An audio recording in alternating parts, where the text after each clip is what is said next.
Hello, this is a very quick and simple introduction to the very basics of using Audacity. I want to cover recording into Audacity. I want to cover some very simple editing and getting some things like music into it. So here I already have the program installed. If you want more details, you could always go to Audacity's website. They have this great page on mixing and narration with background music. You can Google that and read much more details, much more professional than I'm going to do.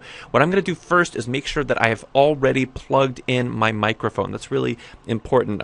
Audacity, if I plug the mic in after I open it, sometimes it gets a little messed up. So I'm going to plug it in and then open the program. When I do that, I can click this little thing here to choose the mic I want. You can see that my computer's like, well, I don't know, you probably want to record out of the mic that's built into the computer, right? And I'm like, no, I want to use this microphone here, the one that sounds a little bit better. So if you are plugging a microphone, and make sure you pick the right thing. Now that I've picked the microphone that I want to use, assuming I plugged one in, maybe I just want to use the one that's already built into the computer, what I like to do is do a quick little test to make sure the volume is right. I usually do that just by clicking in here, right above the mic area.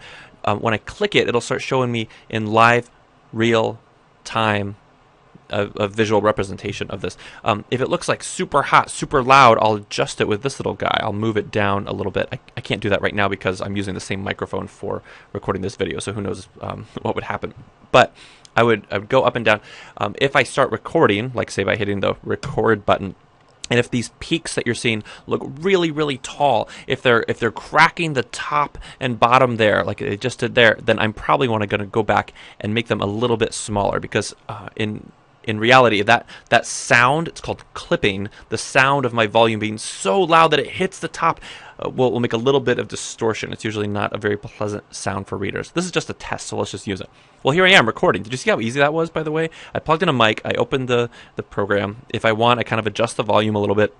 I hit record, and bam, I'm doing this in real time. Now, the obvious thing is that when I want to stop, I can stop. Okay, great. Now I have this whole thing here. If I want to see the whole thing at once, I can do this view fit in window, and now I can see by seconds, 5, 10, 15, 20. I just did about a 40-second video.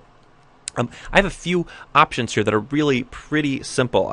I'm talking about a situation here where you might want to work in some music. So before I get music in here, I want to make my volume a little bit more even.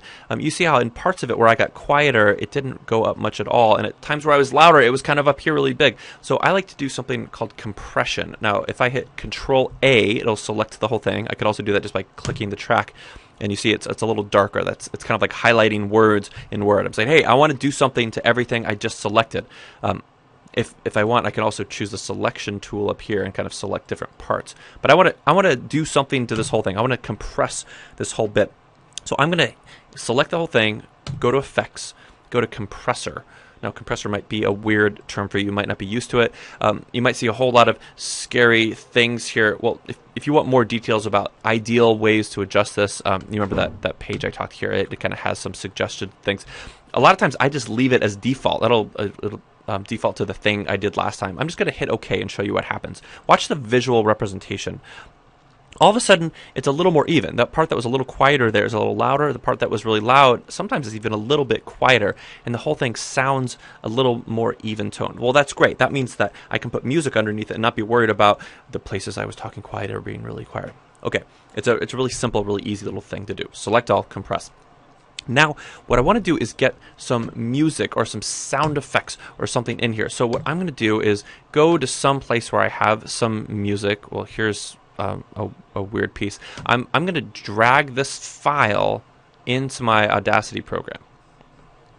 And you see what happened is it literally dragged it in as a whole separate track underneath it. This is everything I just did. Remember, a second ago we were kind of zoomed in a little bit more, so it took up more of the whole screen. But now this new track is playing underneath. So if I hit play, you would hear the things I said, and at the exact simultaneous moment, like say at 15 seconds, you would hear that track underneath it. Now, I'm going to zoom out a little bit. I'm doing Control and holding the roller ball on the mouse. That kind of zooms me in and out. I like that a lot. You can see that this audio track is way longer than my 40 seconds of talking. So I probably don't want the whole thing. I probably want to cut something. I might want to cut something of my narration. I might want to cut something of this audio too. So let's do it one at a time. Let's say I only want that first 40 seconds of the music, assuming that that's exactly the part I want. I'm going to highlight it.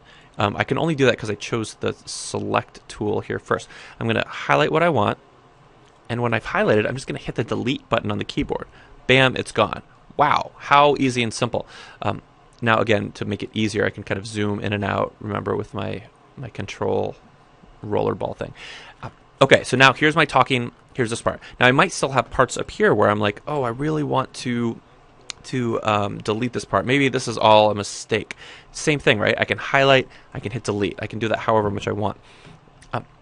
Now, say that the music really starts getting really good right here at about this 20-second moment. And I'm like, oh, I really wish my audience could kind of hear some of that music right there. Well, what I like to do is split the track. So I put my cursor where I want it to go, and then I can go to Edit, Clip Boundaries, and Split. You see it also tells you Control-I will do it. I use Control-I so much more. Watch what happens when I hit that split. Well, barely anything. You can see there's a little bit of a line now between this. That means that, I'm going to zoom in, you can see the stuff on one side is different than the stuff on the other side. Now, if I want to accentuate that, if I want to make that a little clearer, I'm going to click up here to these tools, and I'm going to click this one that's a time shift tool. That essentially means I can drag stuff around. Let me show you what happens when I drag, when I try to click and drag on this bottom track with the time shift tool. The whole thing moves. Now I can't select things the way I used to, right? If I want to select something, I have to go back to the select tool, highlight it. But if I want to move it around, I click time shift tool, and now I can move stuff. Well, you see how this whole track is moving? Well, I just split this top track, so now I can move it in different places. Does that make sense? That they get dragged separately. They're thought of as whole different clips, and that can be really useful when I'm trying to time my words with my music. If I'm like, ooh, there's this really interesting part of music, I want it to come right there, and there'd be a little bit of silence in my words as it comes back in. That can be really, really sweet, right? Okay, so that's easy enough, right? We're splitting tracks with Control-I or Edit, Clip, Boundary, Split. We're moving them around using the time shift tool. Okay, so now this might be almost really good. This almost might be worth me exporting and letting other people listen to, except my volume probably isn't leveled out. For instance, remember, volume is a feature of how up and down it is, how close it is to the top. This looks kind of loud in relation to my talking, which also is about the same loud. I probably want the music a little bit quieter. Now, there's a few different ways to do that. I'm going to show you the way I like to use this envelope tool. I'm going to click that, and you see the second I clicked it, all of a sudden things look a little different here. It's like, what's going on? What I do is I click at a point in a track, and you see what it did is it made this itty bitty little dot there. After I click there, I can adjust the volume of the things before that and after it. So I clicked that, so now that's kind of like a pivot. Now I'm going to click in a space before it, and watch what happens. I can kind of manually adjust everything before and after that pivot. And remember, smaller means quieter. So what I'm doing here is I can make another pivot here. I can make this part in the middle kind of louder if I want, so it feels a little bit more accentuated, remember, because the speaking stopped at that moment. And then when I start talking again, I can drag another one, and everything after that pivot point will get quieter.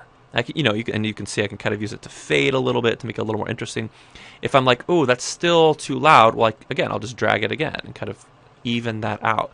This is a lot of playing around. I know it kind of looks weird here, but in real life, I'm constantly playing back the whole time to hear what it sounds like. The easiest way to do that is to just click this top bar. So if I'm like, I want to hear what it sounds like starting right here, you click that bar, and it'll start playing back right at that moment. Now you can't hear it because of the setup on my computer right now, but it I swear it's there, it's playing.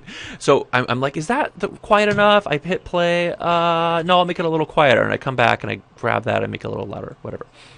Now remember, if I want to select something, I got to go back to that select tool. I can still go back, select things on one track, on either track. You remember, click there to select the whole thing, and I could still do various effects to it, even after I've done that. It's called the envelope tool. Remember, I kind of think of it as the adjust the volume tool.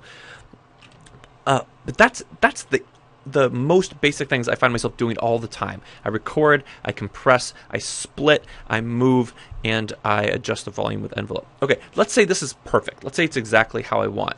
I'm going to go back to the fit in window, Control F, just to kind of see the whole thing here. So I know now that I'm going to have one audio track where the music keeps going after the voice ends. It's about 50 seconds long. Say that's fine. Great. Well, there's two different ways to save in Audacity.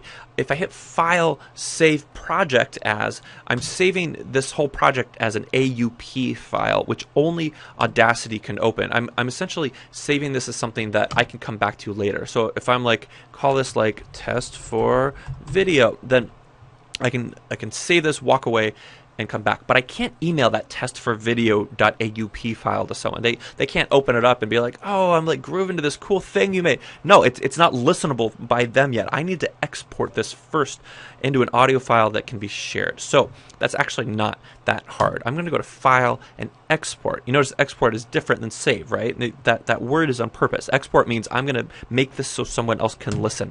Now, I'm going to have some choices. The first option here is .wav. Now that's going to sound like really good quality, but it's also going to be this mega huge file that's going to be hard for me to share with anyone. And if you're doing this for my class, you might have to upload this file somewhere that doesn't let you have too many file, that might not let you upload a really, really huge file. So I'm going to click the Save As Type and pick one of these. Often I choose Ogg Vorbis. You might not have heard of that. It's kind of an alternative version of MP3, but you might have obviously heard of an MP3 too. Let's just try. Let's try the MP3 one and kind of see what happens. I'm going to go back and put it on the desktop. I'm just going to call it Test for Video again. Now you do see it gives me some options you could play around with. It's always worth seeing. I think of the bigger this number, the better it's going to sound. Even a 320 kbps isn't going to sound. It isn't going to be the hugest file. It's still going to be much smaller than that wave. So I might as well pick the big one. I'm going to leave the rest of that. Hit OK. Now when I hit save, it's going to be like, hey, wait. These are all going to be mixed down to two stereo. Don't worry about that. Yeah, that's fine. Okay. Now it automatically here is filling in some of this info with the info of the song I imported. Well, that's not right. I don't want when someone plays my new MP3 file in iTunes or something, I don't want it to say, oh, this is a track by Combustible Edison. It's called Vertigo. Well, no, it's not. This is a track by me. So I'm going to hit clear all that out, fill some stuff in here that works. Track title is Test for Video. If you don't have an album title or a track number or whatever, that's fine. Sometimes I think it's kind of cool to keep track of the stuff. I don't know. I do like audio test it, and so then later on, if I'm like, man, where's that audio test, and I have some program open that I'm using to listen to music, I use Winamp. I can search Winamp for the genre audio testing. Oh, there it is. Add comments if you want. Whatever. Leave the rest of this. Hit OK. It's going to think about it. Bam! I have my file now. So wherever it is, I saved that MP3 file. I can now share that with other people. That's it. It's really that easy. I know it looks like it wasn't that easy, but I swear it is. Get in there and play around. Give it a shot.